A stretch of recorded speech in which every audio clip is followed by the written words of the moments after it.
الحمد لله الحمد لله الواحد القهار المهيمن الجبار غافر الذنب وقابل التوبة نحمده ونستعينه ونؤمن به ونتوكل عليه ونعوذ بالله من شرور أنفسنا ومن سيئات أعمالنا من يهده الله فلا مضل له ومن يضلله فلا هادي له ونشهد أن لا إله إلا الله وحده لا شريك له ونشهد أن محمدا عبده ورسوله أرسله بالهدى ودين الحق ليظهره على الدين كله ولو كره المشركون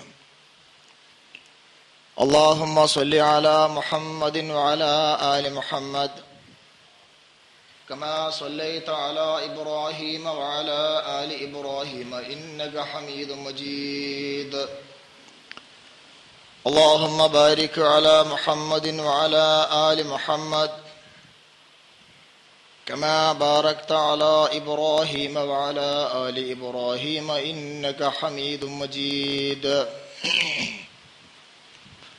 أما بعد فإن خير الحديث كتاب الله وخير الهدي هدي محمد صلى الله عليه وسلم فشر الأمور محدثاتها وكل محدثة بدعة وكل بدعة ضلالة يا أيها الذين آمنوا اتقوا الله حق تقاته فلا تموتن إلا وأنتم مسلمون أعوذ بالله من الشيطان الرجيم بسم الله الرحمن الرحيم والشمس تجري لمستقر لها ذلك تقدير العزيز العليم والقمر قدرناه منازل حتى عاد كالعرجون القديم لا الشمس ينبغي لها أن تدرك القمر ولا الليل السابق النهار وكل في فلك يسبحون. ബഹുമാന്യരായ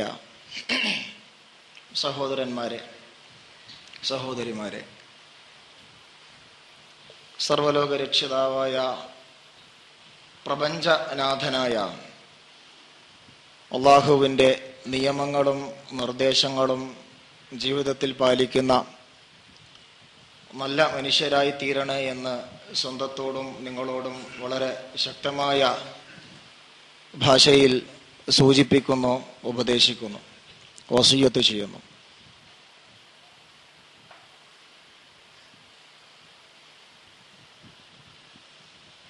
പരിശുദ്ധ ഇസ്ലാം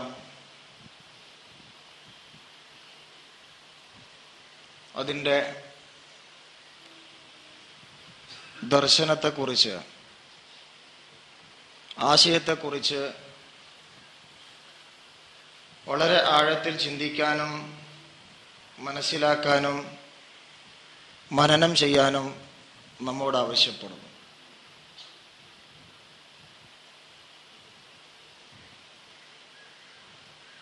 ലോകത്തുള്ള ഒരു മനുഷ്യന് ഈ ലോകത്ത് ലഭിച്ചിട്ടുള്ള ഏറ്റവും വലിയ അനുഗ്രഹം ഏതെന്ന് ചോദിച്ചാൽ, ഒരു മുസ്ലിമായ മനുഷ്യന് സ്വാഭാവികമായും പറയാൻ സാധിക്കുക, ഞാനൊരു മുസ്ലിമായി ജനിച്ചു എന്നുള്ളതാണ്. എന്നാണ് മുസ്ലിമായി ജനിക്കുക എന്ന് പറയുമ്പോൾ ലോകത്തുള്ള എല്ലാ കുഞ്ഞുങ്ങളും മുസ്ലിങ്ങളായാണ് ജനിച്ചു വീഴുന്നത്. വിശാലമായ ആ അർത്ഥത്തെക്കുറിച്ചല്ല ഞാൻ സൂചിപ്പിച്ചത്. മറിച്ച് ഒരു മുസ്ലിം സാഹചര്യത്തിൽ, മുസ്ലിം കുടുംബത്തിൽ, മുസ്ലിം മാതാപിതാക്കൾക്ക് മുസ്ലിം വീട്ടിൽ ജനിക്കുകയും വളരുകയും ഒരുപാടൊന്നും ചിന്തിക്കാതെ ആലോചിക്കാതെ, മനനം ചെയ്യാതെ, വിശകലനം ചെയ്യാതെ നേർക്കുനേരെ ഇസ്ലാമിക ആശയം ആദ്യമായി തന്നെ ഉൾക്കൊള്ളുവാൻ സാധിച്ചു എന്നുള്ളത് വലിയൊരു ഭാഗ്യം തന്നെയാണ്. അതല്ല എങ്കിൽ നമ്മളൊക്കെ സ്വാഭാവികമായും ഇന്ന് നമുക്ക് ചുറ്റുമുള്ള സഹോദരങ്ങളെ നാം കാണുന്നത് പോലെ, കണ്ടുകൊണ്ടിരിക്കുന്നത് പോലെ വിവിധ ആശയങ്ങളിൽ, ദർശനങ്ങളിൽ, വിശ്വാസങ്ങളിൽ ജീവിച്ച് ജീവിതം തീർക്കുന്നവരായിത്തീരും. വിശ്വാസത്തിൻ്റെ, ദർശനത്തിൻ്റെ അല്ലെങ്കിൽ ഇസ്ലാം സ്വീകരിക്കുന്നതിൻ്റെ മാനദണ്ഡം വെറും ബുദ്ധിയാണ് എന്നൊന്നും നമുക്ക് പറയാൻ കഴിയില്ല. വെറും ചിന്തയാണ് എന്നൊന്നും നമുക്ക് പറയാൻ കഴിയില്ല. കാരണം ഒരുപാട് ചിന്തയുള്ള, ഒരുപാട് ബുദ്ധിയുള്ള ആളുകൾ നമ്മുടെ കൂടെയല്ലാതെ പുറത്തു നിൽക്കുന്നു. ഒരുപാട് ഗവേഷകന്മാർ, ചിന്തകന്മാർ, സയന്റിസ്റ്റുകൾ, ഒരുപാട് പ്രബന്ധങ്ങൾ അവതരിപ്പിച്ച ലോകത്തിന്റെ മാറ്റത്തിന് ആധുനികമായ ശാസ്ത്ര സാങ്കേതിക രംഗത്ത് ഒരുപാട് സംഭാവനകൾ അർപ്പിച്ച ആളുകളൊക്കെ മറുഭാഗത്ത് നിൽക്കുന്നു. ബുദ്ധിയില്ലാത്തത് കൊണ്ടല്ല, വിവരമില്ലാത്തത് കൊണ്ടോ, വിശകലന ശേഷിയില്ലാത്തത് കൊണ്ടോ, അപഗ്രഥന ശേഷിയില്ലാത്തത് കൊണ്ടോ അല്ല. അവരുടെ കണ്ടുപിടുത്തങ്ങളും പ്രബന്ധങ്ങളും പുസ്തകങ്ങളും അവരുടെ വാചാലതയും ഒക്കെ അവരുടെ ബുദ്ധിയുടെ കഴിവിന്റെ അടയാളങ്ങളാണ്. പക്ഷേ ഇസ്ലാമിലേക്ക് അവർ വന്നിട്ടില്ല. ഞാൻ സൂചിപ്പിക്കുന്നത്, കൂടുതൽ ആലോചിക്കാതെ, ചിന്തിക്കാതെ ഇസ്ലാമിലേക്ക് നേർക്കുനേരെ പ്രവേശിക്കാൻ കഴിഞ്ഞു എന്നുള്ളത് വലിയൊരു ഭാഗ്യം തന്നെയാണ്. ആ ഭാഗ്യം സിദ്ധിച്ച ആളുകളാണ് നമ്മിൽ മിക്കവാറും എല്ലാ ആളുകളും. അൽഹംദുലില്ലാഹ്. ആ സ്ഥിതിക്ക് ഇസ്ലാമിനെ കുറിച്ച് ചില കാര്യങ്ങൾ നാം മനസ്സിലാക്കേണ്ടതുണ്ട്. ഇസ്ലാമിന്റെ ദാർശനികമായ വശം, ഇസ്ലാമിന്റെ ആശയപരമായ വശം, ഇസ്ലാമിന്റെ വിശാലമായ കാഴ്ചപ്പാട്, ഏത് വിഷയമെടുത്ത് പരിശോധിച്ച് നോക്കിയാലും ഇസ്ലാം ഏത് വിഷയമാണെങ്കിലും അതിന്റെ അസ്തിത്വം മുതൽ അതിന്റെ പഠനം അല്ലെങ്കിൽ അതിന്റെ പ്രവർത്തനം ആരംഭിക്കുകയാണ്. ഇസ്ലാം എന്ന പദത്തിന്റെ അർത്ഥമാശയം നമുക്കറിയാം.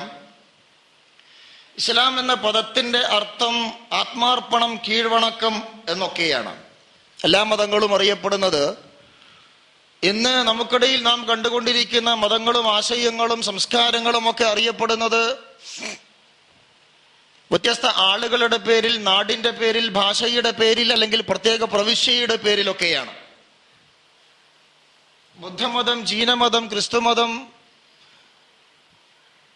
ഹിന്ദുമതം എന്ന് വേണ്ട ഒട്ടനവധി നമുക്കിടയിലുള്ള മതങ്ങളും സംസ്കാരങ്ങളുമൊക്കെ ആളുകളുടെയും സ്ഥലങ്ങളുടെയും പേരുകൾ നാമമായി സ്വീകരിച്ചപ്പോൾ ഇസ്ലാം ഒരാശയത്തെ, ആദർശത്തെ നാമമായി സ്വീകരിച്ചിരിക്കുന്നു. ഇസ്ലാം പ്രവാചകന്റെ പേരിലല്ല അറിയപ്പെടുന്നത്, അതൊരു നാടിന്റെ പേരിലല്ല അറിയപ്പെടുന്നത്, അതൊരു ഭാഷയുടെ പേരിലല്ല അറിയപ്പെടുന്നത്. ഹിന്ദുമതം എന്നുള്ളത് നമുക്കറിയാം. നമുക്കിടയിൽ നാം ഇന്ന് കണ്ടുകൊണ്ടിരിക്കുന്ന ആ ഒരു സംസ്കാരം സിന്ധു നദീതട സംസ്കാരത്തിൽ നിന്നുണ്ടായിട്ടുള്ളതാണ്. സിന്ധു നദീതടവുമായി ബന്ധപ്പെട്ട് രൂപപ്പെട്ടു വന്ന ആ ഒരു സിവിലൈസേഷൻ, അതിന്റെ ആളുകൾ എന്ന അർത്ഥത്തിൽ സിന്ധു എന്നുള്ളത് അത് ലോപിച്ച് ഹിന്ദുവായി മാറി. അതാണ് ഇന്ന് നമുക്കിടയിൽ കണ്ടുകൊണ്ടിരിക്കുന്ന ഇങ്ങനെ എല്ലാ മതങ്ങളും, എല്ലാ സംസ്കാരങ്ങളും അങ്ങനെയാണ്. എന്നാൽ ഇസ്ലാം അതൊരാശയത്തെ, ഒരാദർശത്തെ അത് നാമമായി സ്വീകരിച്ചിരിക്കുന്നു. മനുഷ്യൻ, ചുരുക്കി പറയാം, മനുഷ്യൻ പ്രപഞ്ചനാഥന്റെ നിയമങ്ങൾക്ക് വിധേയമാകുമ്പോൾ, നേരത്തെ പറഞ്ഞ ആത്മാർപ്പണം നടത്തുമ്പോൾ, കീഴൊതുങ്ങുമ്പോൾ അവൻ മുസ്ലിമായി തീരുന്നു.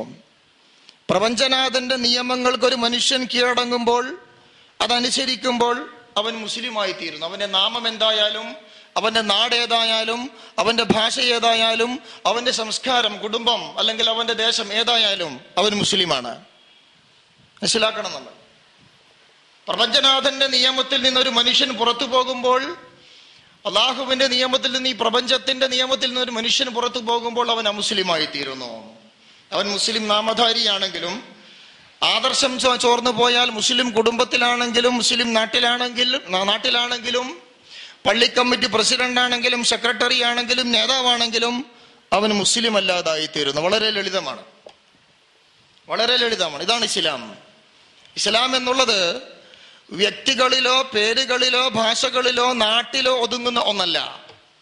അതിനപ്പുറത്ത് വിശാലമായ പ്രപഞ്ചമാകമാനം ഉൾക്കൊള്ളുന്ന വിശാലമായ ആ ആശയത്തെ, ആദർശത്തെ അപ്പാടെ നാമമായി സ്വീകരിച്ചിട്ടുള്ള, ആശയമായി സ്വീകരിച്ചിട്ടുള്ള ഒരു മതമാകുന്നു അത്. ഇത് പ്രകൃതിയുടെ തേട്ടമാണ് എന്ന് പറഞ്ഞാൽ, വിശാലമായ അർത്ഥത്തിൽ ഇസ്ലാമിനെ കുറിച്ച് മനസ്സിലാക്കുമ്പോൾ, അള്ളാഹുവിനെ അനുസരിക്കുക എന്ന ആ ആശയത്തെ കുറിച്ച് പറയുമ്പോൾ, ഇസ്ലാം എന്ന ആശയത്തെ കുറിച്ച് വിശാലമായ അർത്ഥത്തിൽ പറയുമ്പോൾ, ഈ ലോകത്തുള്ള സകല വസ്തുക്കളും മുസ്ലിങ്ങളാണ് എന്ന് നമുക്ക് കാണുവാൻ സാധിക്കും. എല്ലാം അള്ളാഹുവിന്റെ അമ്രിന്, അള്ളാഹുവിന്റെ കൽപ്പനക്ക് വിധേയമാണ്. ഈ ലോകത്തുള്ളതെല്ലാം, ഈ ലോകത്ത് എന്തൊക്കെയുണ്ടോ, കാണുന്നതും കാണാത്തതും, കേൾക്കുന്നതും കേൾക്കാത്തതും, സ്പർശവും അസ്പർശവും എന്ന് വേണ്ട, ഈ ലോകത്ത് മനുഷ്യൻ കണ്ടെത്തിയിട്ടുള്ളതും കണ്ടെത്താത്തതുമായിട്ടുള്ള എന്തൊക്കെ വസ്തുക്കളുണ്ടോ ഇവയെല്ലാം ആത്യന്തികമായി മുസ്ലിങ്ങളാണ്. നേരത്തെ പറഞ്ഞ ഇസ്ലാം, മുസ്ലിം എന്ന പദത്തിന്റെ അകത്തു വരുന്ന, ആ ആശയത്തിനകത്തു വരുന്ന വസ്തുക്കളാണ് എന്നർത്ഥം. പരിശുദ്ധ ഖുർആൻ പരിശോധിച്ചു നോക്കിയാൽ ഒരുപാട് സ്ഥലങ്ങളിൽ ഈ പ്രപഞ്ചത്തിലുള്ള അത്ഭുതങ്ങളെ കുറിച്ച്, ആ പ്രപഞ്ച വസ്തുക്കളെല്ലാം, സത്യങ്ങളെല്ലാം അള്ളാഹുവിന് കീഴ്പ്പെടുന്നതിനെ കുറിച്ച്, അള്ളാഹുവിനെ അനുസരിക്കുന്നതിനെ കുറിച്ച് വളരെ വ്യക്തമായി പരാമർശിക്കുന്നു. ലില്ലാഹി യസ്ജുദു മൻ ഫിസ് സമാവാതി വമൻ ഫിൽ അർള്. ആകാശഭൂമികളിലുള്ളതെല്ലാം അള്ളാഹുവിന് സാഷ്ടാംഗം അർപ്പിക്കുന്നു. നോക്കൂ നിങ്ങൾ, ആകാശഭൂമികളിലുള്ളതെല്ലാം അള്ളാഹുവിന് സാഷ്ടാംഗം അർപ്പിക്കുന്നു. മറ്റൊരായത്തിലൂടെ യുസബ്ബിഹു ലില്ലാഹി മാ ഫിസ് സമാവാതി വമാ ഫിൽ അർള്. ആകാശഭൂമികളിലുള്ളതെല്ലാം അള്ളാഹുവിന് പ്രകീർത്തനം അർപ്പിക്കുന്നു. വളരെ ലളിതമായി പരിശുദ്ധ ഖുർആൻ പറയുകയാണ്, സൂര്യനും ചന്ദ്രനും നക്ഷത്രങ്ങളും ആകാശഗംഗയും ക്ഷീരപഥവും എന്ന് വേണ്ട ഈ ലോകത്ത് എന്തൊക്കെയുണ്ടോ അതെല്ലാം അള്ളാഹുവിന്റെ നിയമത്തിന് വിധേയമാണ്. എല്ലാം കൃത്യമായി ചലിച്ചുകൊണ്ടിരിക്കുന്നു. കൃത്യമായ ചലനം, അള്ളാഹുവിന്റെ കൽപ്പന അനുസരിച്ചുള്ള ചലനം. ആ അർത്ഥത്തിൽ അവയെല്ലാം മുസ്ലിങ്ങളാണ്, അള്ളാഹുവിനെ അനുസരിക്കുന്നു. നോക്കൂ നിങ്ങൾ, പരിശുദ്ധ ഖുർആൻ പരിശോധിച്ച് നോക്കിയാൽ വശംസു തജ്രി ലിമുസ്തഖരി ലഹാ, സൂര്യൻ അതിൻ്റെതായ വഴിയിലൂടെ സഞ്ചരിക്കുന്നു. പരിശുദ്ധ ഖുർആൻ പഠിപ്പിക്കുകയാണ്, സൂര്യൻ അതിൻ്റെതായ വഴിയിലൂടെ സഞ്ചരിക്കുന്നു. ശാസ്ത്രം നിഷേധിച്ചു സൂര്യൻ നിശ്ചലമാണ്. മനസ്സിലാക്കണം നമ്മൾ, ശാസ്ത്രം നിഷേധിച്ചു സൂര്യൻ നിശ്ചലമാണ്. സൂര്യനുമായി ബന്ധപ്പെടുന്ന സൗരകുടുംബത്തിലെ എല്ലാ ഗ്രഹങ്ങളും സൂര്യനെ ചുറ്റിക്കൊണ്ടിരിക്കുന്നു. ശരിയാണ്, സൗരകുടുംബത്തിലെ എല്ലാ ഗ്രഹങ്ങളും, ഉപഗ്രഹങ്ങളും, ചിഹ്നഗ്രഹങ്ങളും, ഉൽക്കകളും എന്തൊക്കെയുണ്ടോ അതെല്ലാം സൂര്യനെ ചുറ്റിക്കൊണ്ടിരിക്കുന്നു എന്നുള്ളത് സത്യമാണ്. പക്ഷേ സൂര്യൻ നിശ്ചലമാണ് എന്ന് പറഞ്ഞത് തെറ്റാണ്. സൂര്യൻ നിശ്ചലമാണ് എന്ന് പറഞ്ഞത് തെറ്റാണ്. കാരണം പരിശുദ്ധ ഖുർആനും പറയുന്നത് സൂര്യൻ സഞ്ചരിക്കുന്നു എന്നാണ്. സൂര്യൻ ഭൂമിയെ ചുറ്റുന്നു എന്ന് പറഞ്ഞില്ല. ചില മുഫസ്സിറുകൾക്ക്, ഖുർആൻ വ്യാഖ്യാതാക്കൾക്കും പറ്റിയ അബദ്ധം. ചില ആളുകൾ പറഞ്ഞു, നാം കാണുന്നത് എന്താ, സൂര്യൻ കിഴക്കുതിച്ച് പടിഞ്ഞാറ് അസ്തമിക്കുന്നു. ആ അർത്ഥത്തിൽ ഈ ആയത്തിനെ പല മുഫസ്സിറുകളും ഇത് സൂര്യൻ കിഴക്കുതിച്ച് പടിഞ്ഞാറ് അസ്തമിക്കുന്ന, ഭൂമിയെ ചുറ്റുന്ന ഒരു പ്രതിഭാസമാണ് പരിശുദ്ധ ഖുർആൻ ഇവിടെ സൂചിപ്പിക്കുന്നത് എന്ന് തെറ്റിദ്ധരിച്ചുകൊണ്ട് ആ രൂപത്തിലുള്ള ആശയം ചില മുഫസ്സിറുകൾ പറയുകയുണ്ടായി. അതും തെറ്റാണ്. ഖുർആൻ അങ്ങനെ പറഞ്ഞിട്ടില്ല. ഖുർആൻ പറയുന്നത് സൂര്യൻ സഞ്ചരിക്കുന്നു എന്ന് മാത്രമാണ്. അടുത്ത കാലത്ത് ഇസ്ലാമിനെ കരുവാരി തേച്ച് കാണിക്കാൻ ഒരുപാട് വർഷക്കാലം ഖുർആനിന്റെ ശത്രുക്കൾ, ഇസ്ലാമിന്റെ ശത്രുക്കൾ ഈ ആയത്തിനെ ഉപയോഗിച്ചിരുന്നു. എന്നാണ് ഞാൻ ഇതിങ്ങനെ വ്യക്തമാക്കി പറയുന്നത്. അടുത്ത കാലത്ത് സയൻസ് പറയുകയുണ്ടായി, സൂര്യൻ ചലിക്കുന്നു. സൂര്യൻ ഒരു കേന്ദ്രത്തെ, ഗാലക്റ്റിക് കേന്ദ്രം, സെന്റർ എന്ന് പറയുന്ന ഒരു കേന്ദ്രത്തെ സൂര്യൻ ചുറ്റിക്കൊണ്ടിരിക്കുന്നു. ഒരു സെക്കൻഡിൽ 250 കിലോമീറ്റർ വേഗതയിലാണ് സൂര്യൻ സഞ്ചരിക്കുന്നത്. സൂര്യന്റെ കൂടെ അതിന്റെ ഗ്രഹങ്ങളും ഉപഗ്രഹങ്ങളും ചിഹ്നഗ്രഹങ്ങളും ഉൽക്കകളും ഒക്കെ അതിന്റെ കൂടെ സഞ്ചരിക്കുന്നു. ഓക്കെ, പക്ഷേ സൂര്യൻ ഒരു കേന്ദ്രത്തെ ചുറ്റിക്കൊണ്ടിരിക്കുന്നു. അതിവിശാലമായ ഒരു കേന്ദ്രം, ഗാലക്റ്റിക് സെന്റർ എന്ന് പറയുന്ന ഒരു കേന്ദ്രത്തെ സെക്കൻഡിൽ 250 കിലോമീറ്റർ വേഗതയിൽ നാം കണ്ടുകൊണ്ടിരിക്കുന്ന, നഗ്നനേത്രം കൊണ്ട് നാം ഇപ്പോഴും കണ്ടുകൊണ്ടിരിക്കുന്ന സൂര്യനെ, ആ സൂര്യൻ ചലിക്കുന്നുവെന്ന് കണ്ടെത്താൻ സയൻസിന് 10,000 വർഷങ്ങൾ പഠിക്കേണ്ടി വന്നു. ഗവേഷണങ്ങളും അതുമായി ബന്ധപ്പെട്ട പഠനങ്ങളും നടത്തേണ്ടി വന്നു. പരിശുദ്ധ ഖുർആൻ വളരെ ലളിതമായി പറഞ്ഞു, വശംസു തജ്രി ലിമുസ്തഖരി ലഹാ, അതിൻ്റെതായ വഴിയിലൂടെ, പടച്ചതമ്പുരാൻ നിശ്ചയിച്ച വഴിയിലൂടെ അത് സഞ്ചരിച്ചു കൊണ്ടിരിക്കുന്നു. 1980-കളിലാണ് സയൻസ് പറഞ്ഞത് സൂര്യൻ ചലിക്കുന്നുവെന്ന്. നോക്കൂ നിങ്ങൾ, അപ്പൊ സൂര്യൻ മുസ്ലിമാണ്. ഇങ്ങനെ എല്ലാം ഒരു ബലിഷ്ഠ നിയമത്തിലാണ്. പ്രപഞ്ചത്തിലുള്ളതെല്ലാം കൃത്യമായ ബലിഷ്ഠമായ ഒരു നിയമത്തിന് വിധേയമാണ്. അള്ളാഹുവിന്റെ അമ്രിന്, നിയമത്തിന് വിധേയമാണ്. വൽ ഖമറ ഖദ്ദർനാഹു മനാസിൽ, ചന്ദ്രന് ചില മേഖലകൾ നാം നിശ്ചയിച്ചിട്ടുണ്ട്, അത് അതിലൂടെ സഞ്ചരിക്കുന്നു, മുസ്ലിമാണ്. വശംസ വൽ ഖമറു ബിഹുസ്ബാൻ, സൂര്യനും ചന്ദ്രനും ചില കണക്കനുസരിച്ചാണ് പോകുന്നത്, മുസ്ലിമാണ്. നോക്കൂ നിങ്ങൾ, വന്നജ്മു വശജറു യസ്ജുദാൻ, നക്ഷത്രവും മരങ്ങളുമൊക്കെ അള്ളാഹുവിന് സുജൂദ് ചെയ്യുന്നു, അതും മുസ്ലിമാണ്. വസ്സമാഅ റഫഅഹ വവളഅൽ മീസാൻ, ആകാശത്തെ നാം ഉയർത്തി നിർത്തി, ആകാശത്തെ നാം ഉയർത്തി നിർത്തി, അതിനൊരു കണക്ക്, ഒരു മീസാൻ അവിടെ വെച്ചു, ഒരു തുലനം വെച്ചു, ഇക്കോ ബാലൻസ് എന്ന് പറയും, അല്ലെങ്കിൽ ഗുരുത്വാകർഷണ ബലം എന്ന് പറയും. നോക്കൂ നിങ്ങൾ, പരിശുദ്ധ ഖുർആൻ പറയാണ്, 1400 വർഷങ്ങൾക്ക് മുമ്പ് അവതരിക്കപ്പെട്ട ഒരു ഗ്രന്ഥം, നിരക്ഷരനായ ഒരു മനുഷ്യനിലൂടെ വന്ന ഗ്രന്ഥം ലോകത്തോട് പറയുകയാണ് ഇക്കോ ബാലൻസിനെ കുറിച്ച്, ഗുരുത്വാകർഷണ സിദ്ധാന്തത്തെ കുറിച്ച്. അത്ഭുതമല്ല? അതെന്തെന്തു പറയാനാ പ്രിയപ്പെട്ടവരെ? നോക്കൂ നിങ്ങൾ, അടുത്ത കാലത്താണ് സർ ഐസക് ന്യൂട്ടന്റെ തലയിൽ ആപ്പിള് വീണത്. അതിനുശേഷമാണ് ആളുകൾ ഗുരുത്വാകർഷണ സിദ്ധാന്തത്തെ കുറിച്ച് ആലോചിച്ചു തുടങ്ങിയത്. ഒരുപാട് വർഷങ്ങൾക്ക് മുമ്പ് വളരെ വ്യക്തമായി പരിശുദ്ധ ഖുർആൻ, അല്ലാഹു ലദീ റഫഅ അസ്സമാവാതി ബിഗൈരി അമദിൻ തറൗനഹ, മറ്റൊരായത്തിലൂടെ നിങ്ങൾ കാണാത്ത ചില തൂണുകൾ കൊണ്ട്, ചില താങ്ങ് കൊണ്ട് അള്ളാഹു ആകാശത്തെ ഉയർത്തി നിർത്തി. ഈ ബലത്തെ കുറിച്ച് തന്നെയാണ്, ഈ ബാലൻസിനെ കുറിച്ച് തന്നെയാണ് അതും പറയുന്നത്. ഇങ്ങനെ പടച്ച തമ്പുരാന്റെ കൃത്യമായ നിയമമനുസരിച്ച് ഈ ലോകത്തിലുള്ള ഓരോ വസ്തുക്കളും ചലിച്ചുകൊണ്ടിരിക്കുന്നു. ഈ ലോകത്തിലുള്ള ഓരോ വസ്തുക്കളും ചലിച്ചുകൊണ്ടിരിക്കുന്നു. എല്ലാം മുസ്ലിങ്ങളാണ്. തീർന്നില്ല, മറ്റൊരു ആയത്തിലൂടെ വകുല്ലുൻ ഫീ ഫലകിൻ യസ്ബഹൂൻ, എല്ലാം പ്രപഞ്ചത്തിൽ നീന്തി തുടിച്ചുകൊണ്ടിരിക്കുന്നു, എല്ലാം പ്രപഞ്ചത്തിൽ നീന്തി തുടിച്ചുകൊണ്ടിരിക്കുന്നു. നീന്തി തുടിക്കുക എന്ന് പറഞ്ഞാൽ നമുക്കറിയാം, അതേ പദം തന്നെയാണ് പരിശുദ്ധ ഖുർആൻ, സബഹ യസ്ബഹു. സബഹ നീന്തി, ടു സ്വിം, അതാണ് നീന്തുക. യസ്ബഹു, ആ പദമാണ് ഇവിടെ ഖുർആൻ പ്രയോഗിച്ചിട്ടുള്ളത്. നീന്തുകയാണ്. പ്രപഞ്ചത്തിലുള്ള എല്ലാ ഗ്രഹങ്ങളും ഉപഗ്രഹങ്ങളും നീന്തുകയാണ്. നീന്തുക എന്ന് പറഞ്ഞാൽ എന്താ? നമുക്കറിയാം, നീന്തൽ സാധ്യമാകുന്നത് വെള്ളത്തിലൂടെയാണ്. വെള്ളത്തിലൂടെയാണ് നീന്തുന്നത്. വെള്ളത്തിന്റെ ചലനം തരംഗ സ്വഭാവത്തിലാണ്. വെള്ളം തരംഗ സ്വഭാവത്തിലാണ് ചലിക്കുന്നത്. സ്വാഭാവികമായും നീന്തലും തരംഗ രൂപത്തിലാണ് പോകുന്നത്. അടുത്ത കാലത്ത് ഏതാണ്ട് 10 വർഷങ്ങൾക്ക് മുമ്പ് ആലോചിക്കണം നമ്മൾ, സയൻസ് പറഞ്ഞു പ്രപഞ്ചത്തിലുള്ള എല്ലാ ഗ്രഹങ്ങളും ഉപഗ്രഹങ്ങളും സഞ്ചരിക്കുന്നത്, ചലിക്കുന്നത് സ്വിമ്മിങ് മോഷനിലാണ്. അതേ പദം തന്നെയാണ് ശാസ്ത്രവും പറഞ്ഞത്. സ്വിമ്മിങ് മോഷനിലാണ്, നേർ രേഖയിലല്ല ചന്ദ്രൻ ഭൂമിയെ ചുറ്റുന്നു. സ്വിമ്മിങ് മോഷൻ, ഇങ്ങനെ ചലിച്ചുകൊണ്ടിരിക്കുകയാണ്.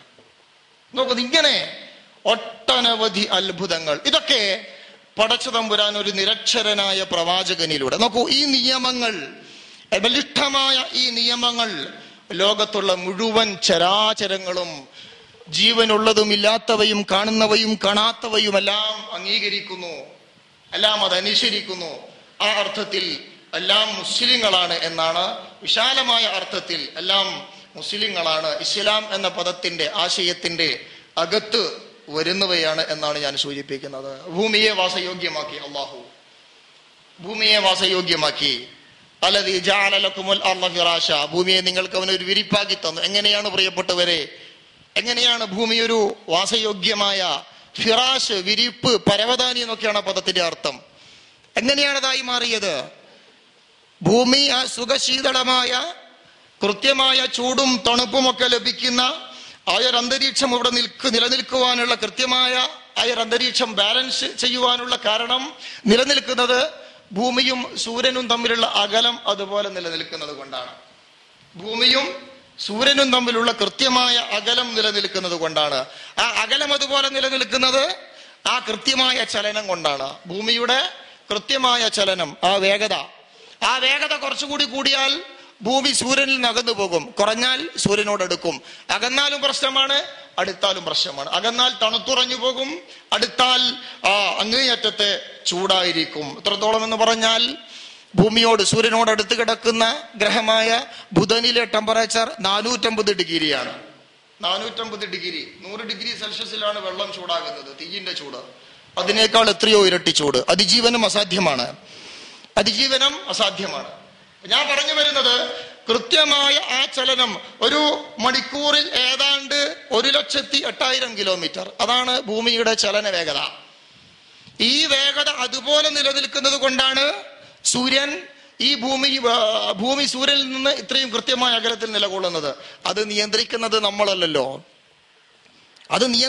നമ്മളല്ലല്ലോ. നോക്കൂ നിങ്ങൾ, അത് പടച്ച തമ്പുരാന്റെ കൃത്യമായ കൽപ്പന അനുസരിച്ച് സഞ്ചരിക്കുകയാണ്. ഭൂമി മുസ്ലിമാണ്. ആ അർത്ഥത്തിൽ ഭൂമി മുസ്ലിമാണ്. ഇങ്ങനെ എന്തൊക്കെ നോക്കിയാലും ചിന്തിച്ചു നോക്കിയാലും ഒക്കെ കൃത്യമായ രൂപത്തിലും ഭാവത്തിലുമാണ് ഈ ലോകത്തുള്ളതെല്ലാം. സസ്യലതാദികളെ കുറിച്ച് നോക്കൂ നിങ്ങൾ. പരിശുദ്ധ ഖുർആൻ പറയുന്നത് വഹുവല്ലദീ അൻസല മിനസ്സമാഇ മാഅൻ, ആകാശത്ത് നിന്ന് അല്ലാഹു വെള്ളം ഇറക്കി, മഴയെ അല്ലാഹു ഇറക്കി. ഫഅഖ്റജ്നാ ബിഹി നബാത കുല്ലി ഷൈഇൻ ഫഅഖ്റജ്നാ മിൻഹു ഖുദ്റ, വ്യത്യസ്തങ്ങളായ പച്ചപ്പുകൾ, വ്യത്യസ്തങ്ങളായ ചെടികളെ, സസ്യലതാദികളെ നാം മുളപ്പിച്ചു, പച്ചക്കറികളെ മുളപ്പിച്ചു. മഴ പെയ്തു അല്ലേ? വെള്ളം ജീവന്റെ ഉൽപ്പത്തിയാണെന്ന് പരിശുദ്ധ ഖുർആൻ പറയുന്നു. വജഅൽനാ മിനൽ മാഇ കുല്ലി ഷൈഇൻ ഹയ്യിൻ അഫലാ തുഅ്മിനൂൻ. നിങ്ങൾ വിശ്വസിക്കുന്നില്ലേ? വെള്ളത്തിൽ നിന്നാണ് ജീവനെ നാം ഉണ്ടാക്കിയത്. ശാസ്ത്രം പറയുന്നത് തന്നെ വെള്ളമാണ് ജീവന്റെ ഉൽപ്പത്തി. ഈ വെള്ളം യാതൊരു ബുദ്ധിമുട്ടുമില്ലാതെ അള്ളാഹു ഇറക്കിത്തരുന്നു അല്ലേ?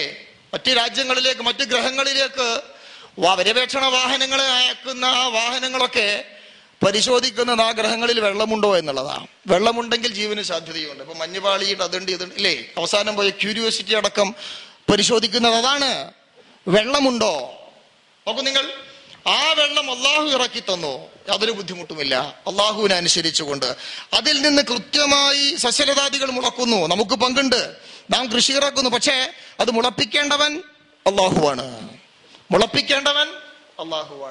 എല്ലാ സാഹചര്യങ്ങളും സൗകര്യങ്ങളും ഒരുക്കി കൊടുത്താൽ ഇവിടെ മുളച്ചോളന്നില്ലല്ലോ. അള്ളാഹു മുളപ്പിക്കണം.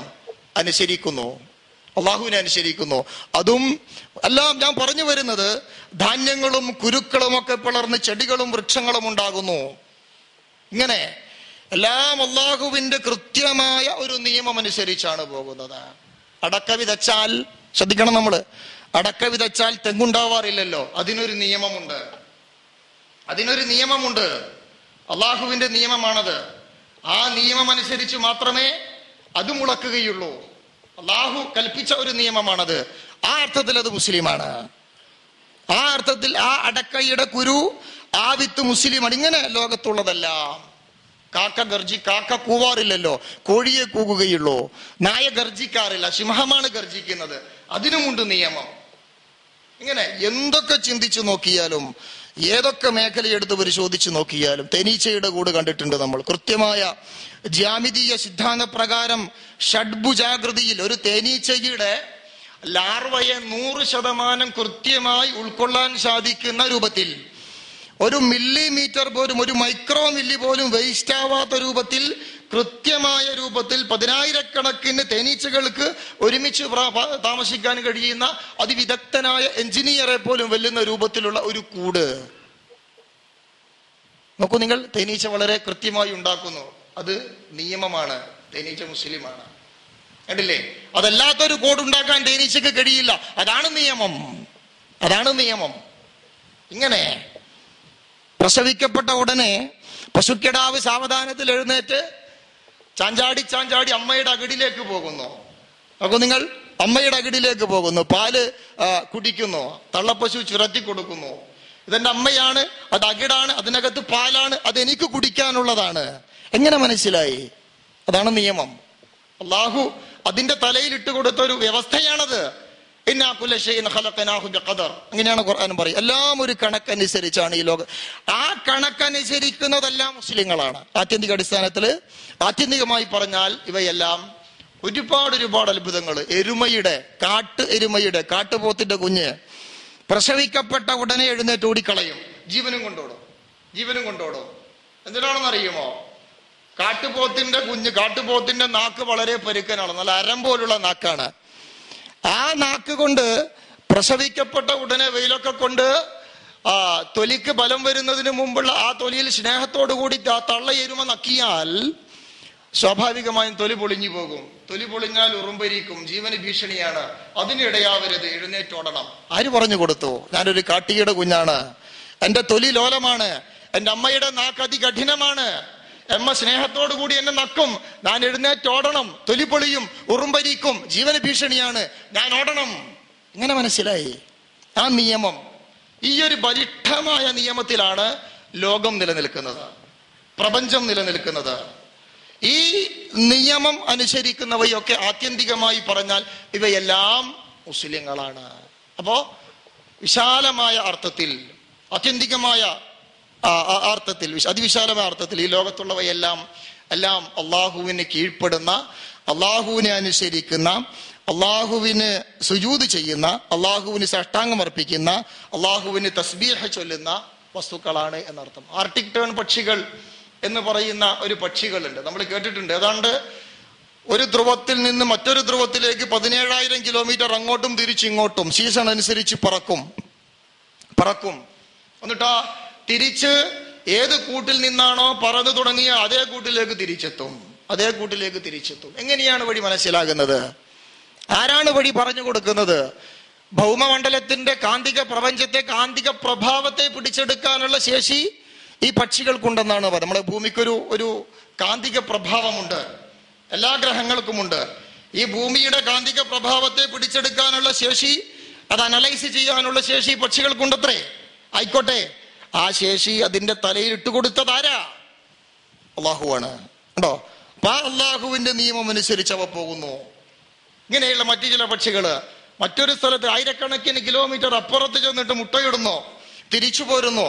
കുഞ്ഞുങ്ങൾ വിരിഞ്ഞ് ഏത് മരത്തിൽ നിന്നാണോ തന്റെ തള്ളപ്പക്ഷി വന്നത് 10,000 കിലോമീറ്റർ ആ പക്ഷി തിരിച്ചു പറന്ന് അമ്മയുടെ അടുക്കലേക്ക് എത്തുന്നു. എങ്ങനെ വഴി മനസ്സിലാകുന്നു? അവയും മുസ്ലിമാണ്. ഇങ്ങനെ നോക്കുമ്പോൾ ഈ ലോകത്തുള്ളവയെല്ലാം, എന്തിനേറെ പറയുന്നു പ്രിയപ്പെട്ടവരെ, നാം നമ്മെക്കുറിച്ച് നോക്കുക. നമ്മുടെ ശരീരം, നമ്മുടെ ശരീരം, നമ്മുടെ കൂട്ടത്തിൽ ഒരുപാട് വിഭാഗങ്ങളുണ്ടല്ലോ, മുസ്ലിങ്ങൾ, ഹിന്ദുക്കൾ, ക്രിസ്ത്യൻസ്.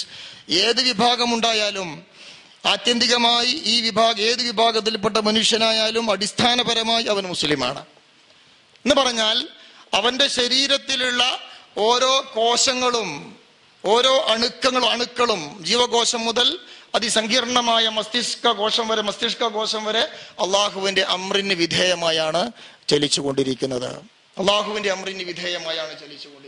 അല്ലേ? നമ്മുടെ ശരീരത്തിൽ ആന്തരികമായി എന്തൊക്കെ പ്രവർത്തനങ്ങൾ നടക്കുന്നു? നിയന്ത്രണമുണ്ടോ? നമുക്ക് നിയന്ത്രിക്കുവാൻ സാധിക്കുമോ? കഴിയില്ലല്ലോ.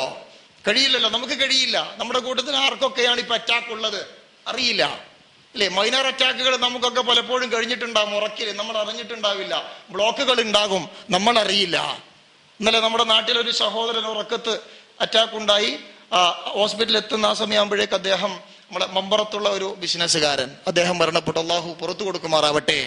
നോക്കൂ നിങ്ങൾ, ഇതാണ് മനുഷ്യന്റെ അവസ്ഥ.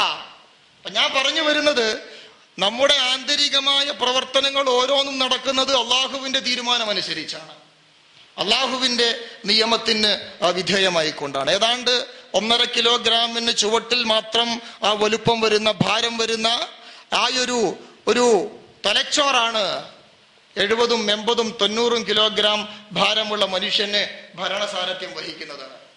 അതിൽ ബുദ്ധി എന്ന ഒരു അത്ഭുത പ്രതിഭാസത്തെ സന്നിവേശിപ്പിച്ച തമ്പുരാൻ. എന്താണ് ബുദ്ധി?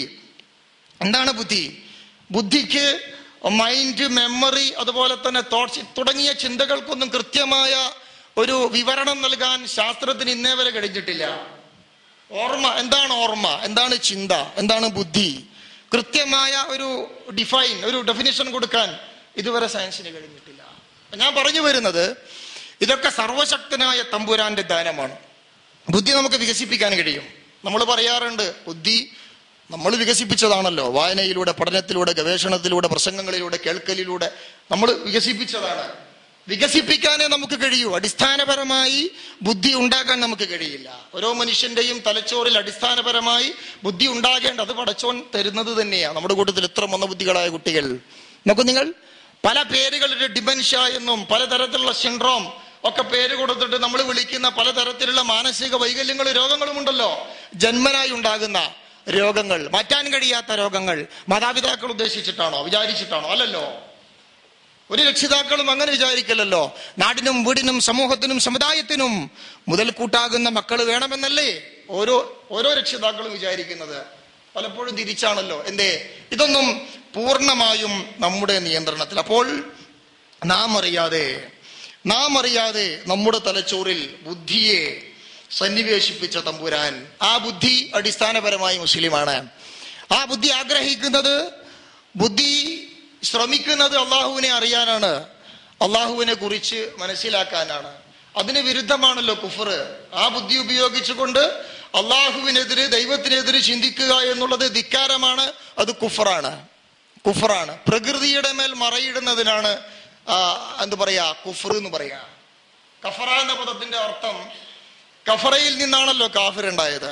കഫറ എന്ന പദത്തിന്റെ അടിസ്ഥാനപരമായ ഭാഷാപരമായ അർത്ഥം മറച്ചുവെച്ചു എന്നാണ്. ആ അർത്ഥത്തിൽ കൃഷി ചെയ്യുന്ന ആളുകൾക്ക് കാഫിർ എന്ന് പറയാറുണ്ട്. വിത്തിനെ മണ്ണിനടിയിൽ ഒളിപ്പിച്ചു വെക്കുന്ന, പൂഴ്ത്തി വെക്കുന്ന ആൾ എന്ന അർത്ഥത്തിൽ കാഫിർ എന്ന പദം കൃഷിക്കാരന്, കർഷകൻ ഉപയോഗിക്കാറുണ്ട്. സാങ്കേതികമായി അത് ഉപയോഗിക്കുന്നത് ദൈവനിഷേധിക്കാണ്, അള്ളാഹുവിനെ നിഷേധിക്കുന്നവനാണ്. എന്ന് പറഞ്ഞാൽ അവന്റെ പ്രകൃതിപരമായ അവന്റെ ആ ഒരു ബുദ്ധി, അള്ളാഹുവിനെ അനുസരിക്കണമെന്ന അവന്റെ ബുദ്ധിയുടെ മേൽ അവൻ മറയിടുകയാണ്. എന്നിട്ട് അള്ളാഹുവിനെതിരായിട്ട് പറയുക. എങ്ങനെ എന്തൊക്കെ ചിന്തിച്ചാലും, ഏതൊക്കെ വഴിയിലൂടെ നമ്മൾ ആലോചിച്ചു നോക്കിയാലും, പടച്ച തമ്പുരാനെ അനുസരിക്കുന്നു ഈ ലോകം മുഴുവൻ. ആ അള്ളാഹുവിനെ അനുസരിക്കാൻ നമ്മളും ബാധ്യസ്ഥരാണ്. ഇൻഡയറക്റ്റ് ആയിട്ട്, പരോക്ഷമായി നാം അംഗീകരിക്കുന്ന അള്ളാഹുവിനെ അംഗീകരിക്കാൻ പ്രത്യക്ഷത്തിൽ തയ്യാറാകുമ്പോഴാണ് ഒരു മനുഷ്യൻ മുസ്ലിം ആകുന്നത്, ഒരു മനുഷ്യൻ യഥാർത്ഥ മുസ്ലിം ആവുന്നത്. അങ്ങനെയാണ്. അപ്പോഴാണ് ഒരു മനുഷ്യൻ യഥാർത്ഥ മുഅ്മിനാവുന്നത്. പരോക്ഷമായി എല്ലാവരും മുസ്ലിം, പ്രപഞ്ചം മുഴുവൻ മുസ്ലിങ്ങളാണ്, മനുഷ്യരെല്ലാവരും മുസ്ലിങ്ങളാണ്, ഈ ലോകത്തുള്ള എല്ലാ ജന്തുജാലങ്ങളും മുസ്ലിങ്ങളാണ്. അതിനപ്പുറത്ത് ആ അള്ളാഹുവിനെ പരോക്ഷമായി നാം അംഗീകരിക്കുന്ന അള്ളാഹുവിനെ പ്രത്യക്ഷത്തിൽ നാം അംഗീകരിക്കാൻ തയ്യാറാകുമ്പോഴാണ് ഒരു മനുഷ്യൻ യഥാർത്ഥത്തിൽ മുഅ്മിനായി തീരുന്നത്. നോക്കൂ നിങ്ങൾ, അവന്റെ നാക്കിന്, ബുദ്ധിക്ക് ചിന്തിക്കുവാൻ ശേഷി നൽകിയ അള്ളാഹുവിനെ കുറിച്ച് ഒരു മനുഷ്യൻ ചിന്തിക്കുമ്പോൾ അവന്റെ ബുദ്ധി മുസ്ലിമാണ്. സംസാരിക്കുവാൻ ശേഷി നൽകിയ നാവ് കൊണ്ട് അള്ളാഹുവിനെ കുറിച്ച് ഒരു മനുഷ്യൻ സംസാരിക്കുമ്പോൾ അവന്റെ നാവ് മുസ്ലിമാണ്. അള്ളാഹുവിന് വേണ്ടി നടക്കുമ്പോൾ അവന്റെ കാല് മുസ്ലിമാണ്. അള്ളാഹുവിന് വേണ്ടി പ്രവർത്തിക്കുമ്പോൾ അവന്റെ കൈ മുസ്ലിമാണ്. ആ സമയത്ത് അവൻ ഈ ലോകവുമായുള്ള, ഈ പ്രപഞ്ചവുമായുള്ള ഒരു ബന്ധം, വ്യക്തമായ ഒരു ബന്ധം അവന് സ്ഥാപിക്കപ്പെട്ടു. അവനും പ്രപഞ്ചവും ഒന്നാണ്. കാരണം ഈ പ്രപഞ്ചം മുഴുവൻ അംഗീകരിക്കുന്ന അള്ളാഹുവിനെ പ്രത്യക്ഷത്തിലും പരോക്ഷമായും അവൻ അംഗീകരിച്ചു. അതാണ് യഥാർത്ഥ ഇസ്ലാം.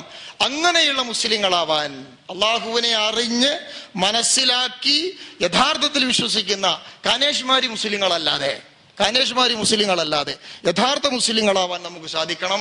അള്ളാഹു ബർക്കത്ത് ചെയ്യുമാറാവട്ടെ.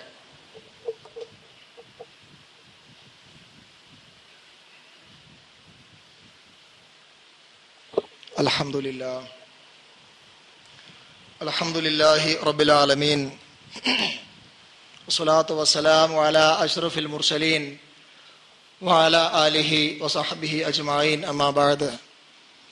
അയ്യുഹൽ ഇഖ്വാൻ വൽ അഖ്വാത്ത്, ഉസീകും വഇയ്യായ സാനിയം ബിത്തഖ്വല്ലാഹ്. അല്ലാഹുവിനെ സൂക്ഷിച്ച് ജീവിക്കണേ എന്ന് വളരെ ശക്തമായി ഒരിക്കൽ കൂടി ഓർമ്മിപ്പിക്കുകയാണ്. പടച്ച തമ്പുരാൻ ഇങ്ങനെയുള്ള വിഷയങ്ങളൊക്കെ നമ്മോട് പറയുന്നതും നമ്മെ ബോധ്യപ്പെടുത്തുന്നതും ഒരുപാട് ശാസ്ത്ര സത്യങ്ങൾ നമ്മെ പഠിപ്പിക്കാൻ വേണ്ടിയോ, ഇസ്ലാം ശാസ്ത്രത്തെ അംഗീകരിക്കുന്ന പരിശുദ്ധ ഖുർആൻ ഒരു ശാസ്ത്ര ഗ്രന്ഥമാണ് എന്ന് പഠിപ്പിക്കാൻ വേണ്ടിയോ ഒന്നുമല്ല, മറിച്ച് അള്ളാഹുവിനെ തിരിച്ചറിയാൻ വേണ്ടിയാണ്. നമ്മൾ അള്ളാഹുവിനെ തിരിച്ചറിയണം. അള്ളാഹുവിന്റെ അത്ഭുതത്തെക്കുറിച്ച്, അള്ളാഹുവിന്റെ കഴിവിനെ കുറിച്ച് തിരിച്ചറിയണം. അതിനുവേണ്ടിയാണ് പടച്ച തമ്പുരാൻ ഇതൊക്കെ നമ്മോട് പറയുന്നത്. രണ്ടായത്തുകൾ, അല്ലാഹുല്ലദീ റഫഅ അസ്സമാവാതി ബിഗൈരി അമദിൻ തറൗനഹാ, നേരത്തെ ഞാൻ പാരായണം ചെയ്തു വെച്ച സൂക്തം. അല്ലാഹു ആകാശത്തെ ഉയർത്തി നിർത്തി ചില ശക്തികളിലൂടെ. സുമസ്തവ അലൽ അർശ്, ശേഷം അവൻ അർശിൽ ആരൂഢനായി. വസഖറ അശ്ശംസ വൽ ഖമറ, ആകാശ സൂര്യചന്ദ്രന്മാരെ അവൻ കീഴ്പ്പെടുത്തി. കുല്ലുൻ യജ്രി ലിഅജലി മുസമ്മ, ഒരു നിശ്ചിത പരിധി വരെ എല്ലാം സഞ്ചരിച്ചു കൊണ്ടിരിക്കും. മനസ്സിലാക്കണം. യുദബ്ബിറുൽ അംറ, എന്തിനാണ് ഇതൊക്കെ? അള്ളാഹുവാണ് കാര്യങ്ങളെല്ലാം തീരുമാനിക്കുന്നത്.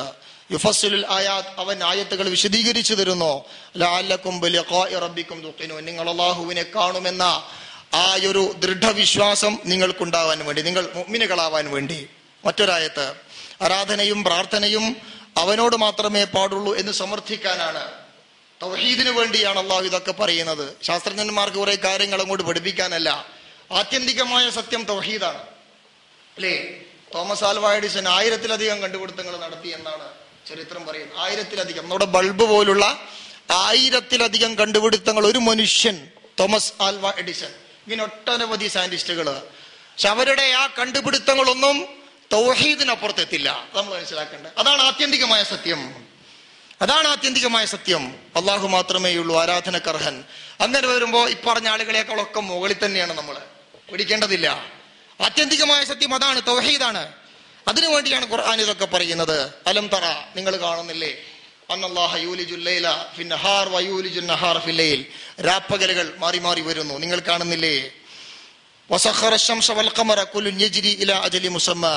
എന്തിനാണിത്? വഅന്നല്ലാഹ തഅലമുന ഖബീർ. ദാലിക, ഇതൊക്കെ ബിഅന്നല്ലാഹ ഹുവൽ ഹഖ്, അല്ലാഹുവാണ് സത്യം എന്ന് നിങ്ങളെ ബോധ്യപ്പെടുത്താൻ വേണ്ടിയാണ് അല്ലാഹു ഈ സത്യങ്ങളൊക്കെ പഠിപ്പിക്കുന്നത്, മറ്റൊന്നിനും വേണ്ടിയല്ല. അല്ലാഹുവാണ് സത്യം, അല്ലാഹുവാണ് ഇതിന്റെയൊക്കെ പിന്നിൽ എന്നറിയിക്കുവാൻ വേണ്ടിയാണ് ഇതൊക്കെ അല്ലാഹു പറയും. ആലോചിച്ച് നോക്കൂ പ്രിയപ്പെട്ട, പ്രപഞ്ചമാകുന്ന ഗംഭീര യന്ത്രശാല ചലിക്കുന്നു. അതിനെ നിയന്ത്രിക്കുന്നത് ആരെന്നൊരു മനുഷ്യനറിയും. ഇതിനേക്കാൾ വലിയ അജ്ഞത മറ്റൊന്നുണ്ട്? നോക്കൂ നിങ്ങൾ, ഇതിനേക്കാൾ വലിയ ഈ ലോകത്ത് യാദൃച്ഛികത എന്ന് പറയുന്നു. യാദൃച്ഛികമായി ഉണ്ടായ കുറച്ച് സാധനങ്ങൾ കാണിച്ചു തരാൻ പറ്റുമോ ആർക്കെങ്കിലും? ഭൗതികമായി ഈ മേശ, കസേര യാദൃച്ഛികമായി ഉണ്ടായതാണ്. ആർക്കെങ്കിലും കാണിച്ചു തരാൻ പറ്റുമോ? ഇല്ല. പക്ഷെ ഈ ലോകത്ത് നാം കാണുന്ന ജന്തുജാലങ്ങളെല്ലാം യാദൃച്ഛികമായി ഉണ്ടായതാണ് എന്ന് എങ്ങനെ നമുക്ക് വിശ്വസിക്കാൻ കഴിയും? ബുദ്ധി വേണ്ടേ? നമുക്ക് നിങ്ങൾ പറ്റില്ല. അപ്പൊ യാദൃച്ഛികമായതല്ല, ഇതൊക്കെ അള്ളാഹു ഉണ്ടാക്കിയതാണ്. അള്ളാഹുവാണ് സത്യം, അള്ളാഹുവാണില്ലേ. വളരെ നിസ്സാരമായ കുറച്ച് സോഡിയം, കുറച്ച് കാൽസ്യം, കുറച്ച് ഇരുമ്പ് തുടങ്ങിയ സാധനങ്ങൾ കൊണ്ട് മനുഷ്യനെന്ന അതിഗംഭീരമായ ഒരു കലാരൂപത്തെ സൃഷ്ടിച്ച കലാകാരൻ ആരാണെന്നൊരു മനുഷ്യൻ തിരിച്ചറിഞ്ഞിട്ടില്ലെങ്കിൽ അതിനേക്കാൾ വലിയ അജ്ഞത മറ്റെന്താണുള്ളത്? നമ്മളെ ശരീരത്തിലുള്ള ഘടകങ്ങളെല്ലാം വേർതിരിച്ച് നിലവിലുള്ള മാർക്കറ്റിൽ കൊണ്ടുപോയി കൊടുത്താൽ 150 രൂപയുടെ ചോട്ടിലേ പോലും വരും. കുറച്ച് ഇരുമ്പ്, കുറച്ച് സോഡിയം, കുറച്ച് കാൽസ്യം, കുറച്ച് വെള്ളം എല്ലാം കൂടി ചേർത്താൽ 150 രൂപയുടെ ചോട്ടിലെ നിലവിലുള്ള മാർക്കറ്റിൽ ഒരു മനുഷ്യന്റെ ശരീരത്തിൽ അടങ്ങിയിട്ടുള്ള ഘടകങ്ങൾക്ക് വിലയുള്ളൂ. ആ നിസ്സാരമായ പദാർത്ഥങ്ങൾ കൊണ്ടാണ് മനുഷ്യൻ എന്ന അത്ഭുതകരമായ ഒരു സൃഷ്ടിയെ അള്ളാഹു പടച്ചത്. ആ പ്രപഞ്ച സംവിധായകനെ, ആ സ്രഷ്ടാവിനെ ഒരു മനുഷ്യന് തിരിച്ചറിയാൻ കഴിഞ്ഞില്ലെങ്കിൽ അത് അജ്ഞത തന്നെയാണ്. അപ്പൊ അള്ളാഹുവാണ് സത്യം എന്ന് പറയാൻ വേണ്ടിയാണ് ഇതൊക്കെ പറയുന്നത്. നിങ്ങൾ അള്ളാഹുവിനെ പുറമെ വിളിച്ച് പ്രാർത്ഥിക്കുന്നവരെല്ലാം, അത് എങ്ങനെയുള്ളതാണെങ്കിലും, അത് ഏതു മതത്തിൽപ്പെട്ടവരാണെങ്കിലും, പടച്ചോൻ വർഗീയതയില്ലാത്തവനാണ്. മുസ്ലിങ്ങൾ അള്ളാഹു അല്ലാത്ത ആളുകളെ വിളിച്ചാൽ അത് സത്യവും, അമുസ്ലിങ്ങളായ ആളുകൾ അള്ളാഹു അല്ലാത്തവരെ വിളിച്ചാൽ ശരി. അങ്ങനെയില്ല പടച്ചോൻ എല്ലാവരും കണക്കാം. അപ്പൊ നിങ്ങൾ അള്ളാഹു അല്ലാത്ത ആളുകളെ ആര് വിളിച്ചാലും അത് തെറ്റ് തന്നെയാണ്. അത് ബാത്തിലാണെന്ന് പറയാൻ വേണ്ടിയാണ് അള്ളാഹു ഇതൊക്കെ വിശദീകരിക്കുന്നത്. അള്ളാഹുവാണ് അലിയ്, സമുന്നതൻ, അള്ളാഹുവാണ് മഹാൻ എന്ന് പറയാൻ വേണ്ടിയാണ് പ്രിയപ്പെട്ടവരെ ഇതൊക്കെ അള്ളാഹു പഠിപ്പിക്കുന്നത്. അപ്പോ ഈ ഒരു ആശയം, ഈ കേന്ദ്ര ആശയം ലാ ഇലാഹ ഇല്ലല്ലാഹ് സമർത്ഥിക്കാൻ വേണ്ടിയാണ് പടച്ച തമ്പുരാൻ ഇതൊക്കെ. അപ്പോ ആ ലാ ഇലാഹ ഉൾക്കൊള്ളുന്ന ആളുകളായി തീരുക നാം. അള്ളാഹു ബർക്കത്ത് ചെയ്യുമാറാവട്ടെ. പടച്ച തമ്പുരാനെ, ഒരുപാട് തെറ്റുകൾ അറിഞ്ഞും അറിയാതെയും ചെയ്യുന്നവരാണ് തമ്പുരാനെ നാം. നമ്മുടെ എല്ലാ തെറ്റുകളും കുറ്റങ്ങളും പുറത്തു തരണേ തമ്പുരാനെ. പ്രത്യേകമായ ഒരു വിഷയം, നമ്മുടെ ഒരു നേതാവ്, ഒരു പ്രവർത്തകൻ, ചക്കരക്കല്ലിലുള്ള അബ്ദുള്ള മൗലവി കുറെ ദിവസങ്ങളിലായി അസുഖമായി കിടന്ന് അദ്ദേഹം ഇന്ന് രാവിലെ മരണപ്പെട്ടിരിക്കുകയാണ്. ഇവിടെ സാധാരണ ഖുതുബ നിർവഹിക്കാറുള്ള ഫൈസൽ മൗലവിയുടെ പിതാവ് കൂടിയാണ് അദ്ദേഹം. അദ്ദേഹത്തിന്റെ മഗ്ഫിറത്തിനും റഹ്മത്തിനും വേണ്ടി എല്ലാ ആളുകളും ആത്മാർത്ഥമായി പ്രാർത്ഥിക്കണം. അള്ളാഹു അദ്ദേഹത്തിന് പുറത്തു കൊടുക്കുമാറാവട്ടെ. അദ്ദേഹത്തെയും നമ്മയും അള്ളാഹു അവന്റെ ജന്നാത്തുൽ ഫിർദൗസിൽ ഒരുമിച്ച് കൂട്ടുമാറാവട്ടെ. അദ്ദേഹത്തിന്റെ ഖബർ അള്ളാഹു വിശാലമാക്കി കൊടുക്കട്ടെ. അദ്ദേഹത്തിന്റെ സന്താനങ്ങളെ മത രംഗത്ത് പ്രവർത്തിക്കുന്ന സച്ചരിതരായ സന്താനങ്ങളാക്കി വളർത്തുമാറാവട്ടെ. പടച്ച തമ്പുരാനെ, അദ്ദേഹത്തിന്റെ കയ്യിൽ, വലത് കൈയിൽ ഗ്രന്ഥം ലഭിക്കുന്നവരുടെ കൂട്ടത്തിൽ അദ്ദേഹം ഉൾപ്പെടുന്ന തമ്പുരാനെ, ഇടത് കൈയിൽ ഗ്രന്ഥം ലഭിക്കുന്നവരുടെ കൂട്ടത്തിൽ ഉൾപ്പെടുത്തല്ല തമ്പുരാനെ. اللهم اغفر للمؤمنين والمؤمنات والمسلمين والمسلمات والأحياء منهم والأموات إنك مجيب دعوات فيا قاضي الحاجات ربنا ظلمنا أنفسنا وإن لم تغفر لنا وترحمنا لنكونن من الخاسرين ربنا آتنا خير الدنيا وخير الآخرة واصرف عنا شر الدنيا وشر الآخرة آمين برحمتك يا أرحم الراحمين.